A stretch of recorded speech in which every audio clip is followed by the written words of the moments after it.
Salut tout le monde, c'est Artplay pour carrypoker.com et pokerstars.fr.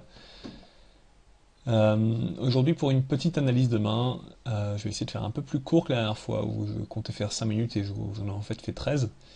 Donc je vais essayer d'être un peu plus dynamique peut-être, sans pour autant tronquer les explications.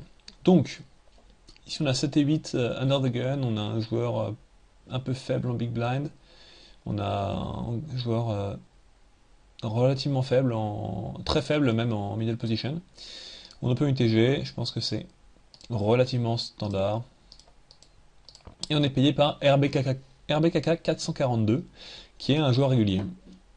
Comme vous pouvez le voir dans mon head, donc VPIP PFR, donc pour stage de main qui joue, pour stage de main qui relance, c'est un joueur relativement loose.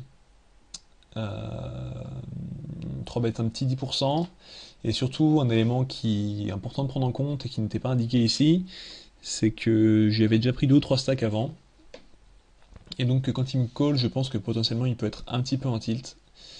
Donc je me dis que je vais procéder avec prudence. Le flop est plutôt très favorable pour ma main. Il n'est pas extraordinaire, mais il est totalement convenable. Ce qui se passe néanmoins, c'est que si je mise, la conséquence, ça va être que vraisemblablement, il ne va pas me float avec des R complets. Typiquement, s'il a Dame-Roi, je pense pas qu'il flotte une mise comme ça, parce que on voit ici le petit 63 qui est tout en bas, c'est le fold de continuation bet. Donc là, s'il a Dame-Roi, je pense pas qu'il aille me float, donc mon EV est pas extraordinaire. En plus, s'il flotte sur la moitié des turns et des rivers, je suis un petit peu embêté. On est légèrement deep, il a la position. Donc ça craint un petit peu, et si je mets de l'argent dans le pot au flop, je suis pas certain de pouvoir le revoir à la turn. Euh, Tout ça, ça me fait considérer l'éventualité non pas de continuation bet, mais de check. Alors pour quelle raison est-ce que je veux checker aussi? C'est qu'avec le 8, bah, j'ai un petit redraw si jamais il bet et que je suis derrière. C'est que je peux spiker deux paires, et surtout je peux spiker une quinte. Tout ça, c'est plutôt pas dégueulasse. Ce qui est temps me fait dire que j'ai envie de check call plutôt que de bet, et de soit prendre le pot quand il a 0 equity, soit quand il y a de l'equity, être embêté vraiment sur un bon 50% des turns et un 50% de supplémentaire des rivers. Donc j'essaie de check call. Et la turn vient assez intéressante puisque la turn est un 3. Euh, Pourquoi est-ce que je dis que c'est intéressant? Parce que ça complète une quinte à 4 cartes. Mais surtout parce que mon adversaire ne peut que difficilement avoir des 5. Enfin, on a tous les deux assez peu de 5, et lui en a encore moins que moi. Moi j'ai quoi comme 5? J'ai 5-5 très clairement, et j'ai également quelques 6-5 suités. Lui il a sûrement aussi 5-5, même si c'est pas évident qu'il l'aurait bet au flop. Mais surtout ce qu'il y a, c'est que il peut pas avoir 5-6 suités. Mais à la limite c'est peu important. J'essaie de check, en m'attendant à ce qu'il check derrière assez souvent, parce qu'il ne peut pas représenter énormément de mains là-dessus, en barrelant. En gros, s'il barrel, là, il peut guère qu'avoir que 10-10 plus. Pour value, je veux dire 10-10 plus ou 5-5 de temps en temps. Le reste du temps, il va très souvent être en bluff. Donc, par exemple, si ici il avait 7-8 lui-même, je pense pas qu'il de barrel pour value. S'il avait 8-8 ou 9-9, c'est pas non plus évident qu'il de barrel pour value. Qu'est-ce qui se passe, c'est qu'il bet. Il bet, et là je me dis que j'ai check call au flop. Donc à la turn, je peux pas avoir R. Par exemple, je peux pas avoir Dame Roi ou des choses comme ça. Donc je me dis quand il bet, il doit avoir un 10-10 plus, un 5, ou de temps en temps un draw, un flush draw typiquement. Et je me dis, s'il a 10-10 plus et que je raise la turn euh, assez cher, pour push la river éventuellement si jamais il call, il peut pas vraiment me call. Ça va être difficile pour lui de me call parce que même si je représente guère que 5-5 et 6-5, bah, c'est dur d'imaginer que je vais bluffer avec une autre main. Donc ici je décide de tourner ma main en bluff, en me disant que bah, toutes les mains qui me battent et qui veulent les bets vont fold, à part un 5 de temps en temps. Et encore, le 5 sera vraiment rarissime, je pense que 5-5 c'est rarissime par rapport à 10-10+, et au flush draw. Donc à ce moment-là, je suis vraiment assez convaincu de mon check raise.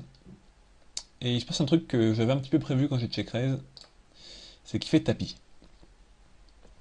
Il fait tapis, et là on peut se demander, il fait tapis, je suis dans la merde parce que j'ai qu'une pauvre paire de 8, une pauvre paire de 7, pardon, et je suis pas très très bien. Après, il faut essayer de réfléchir un peu plus loin que ça. C'est souvent ce que j'essaie de faire dans mes vidéos, c'est de vous amener à réfléchir un peu plus loin que l'évidence, ou que ce qui n'est pas forcément l'évidence, mais ce qui va vous aveugler, parce que là, il envoie 150 blindes, ça, c'est pas mal de fric, donc on peut rapidement se laisser aveugler. Ce qu'il faut se dire, c'est qu'ici, quand je check raise, je représente une range très très polarisée. En gros, je représente un 5 ou très occasionnellement une énorme connerie comme ce que je suis en train de faire avec mon 7-8 ici. Du coup, lui, il a deux types de mains. Il a les mains qui font quinte, il a les mains qui font. Enfin, il a les mains qui font quinte, il a les mains qui peuvent gagner un showdown, et les mains qui ne peuvent pas gagner de showdown. Euh... Admettons qu'il ait un 5, je pense qu'il a aucun intérêt à push. À moins qu'il ait 5-8, auquel cas il bat effectivement un 5, mais il aura jamais 5-8 ici. Avec un 5, il n'a pas intérêt à push, parce qu'avant de me faire fold mes bluffs, il va rien réussir de bon à faire. S'il a 10-10 plus ou des choses comme ça, il n'a pas non plus intérêt à push, parce que quand je check raise, je pense pas qu'il se sente trop bien. Et je pense qu'à la limite, il doit se dire, bon, je vais essayer le bluff catch, j'espère qu'il va pas bet liver. Je pense pas qu'il se sente trop bien quand je fais ça. Donc avec un 5, ça n'a pas de sens de push all-in. Avec une overpair, ça n'a pas de sens de push all-in. Avec quoi est-ce qu'il y a du sens de push all-in du coup? Dans les choses qui ont du sens, il reste finalement pour moi plus guère que des draws, des 8-9, des flush draws, des choses comme ça. Et s'il n'a que des draws, bah, je décide de call. Je call, et le résultat de ça, c'est qu'il avait effectivement un draw. Donc voilà, je pense que ça va conclure. En gros, l'idée que je voudrais véhiculer, c'est que quand quelqu'un fait quelque chose qui n'a pas de sens, bah, c'est bien souvent un bluff. En gros, quand quelqu'un fait quelque chose qui n'a pas de sens, demandez-vous ce qui a le moins de sens possible entre les deux. Est-ce que ça a moins de sens que ce soit un bluff, ou est-ce que ça a moins de sens que ce soit un value bet? Ici, on a un joueur régulier que je sens un peu stimé, qui me fait un truc comme ça. Je me dis, c'est forcément un bluff, et je call. Donc posez-vous les bonnes questions, posez-vous toujours les questions. Ne faites pas de c-bet automatique quand c'est pas nécessaire. Mon play turn est peut-être un petit peu discutable. Je pense qu'il est pas foncièrement mauvais, mais peut-être discutable.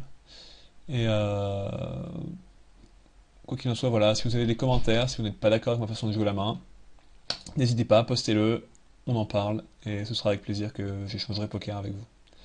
A plus tout le monde, start play.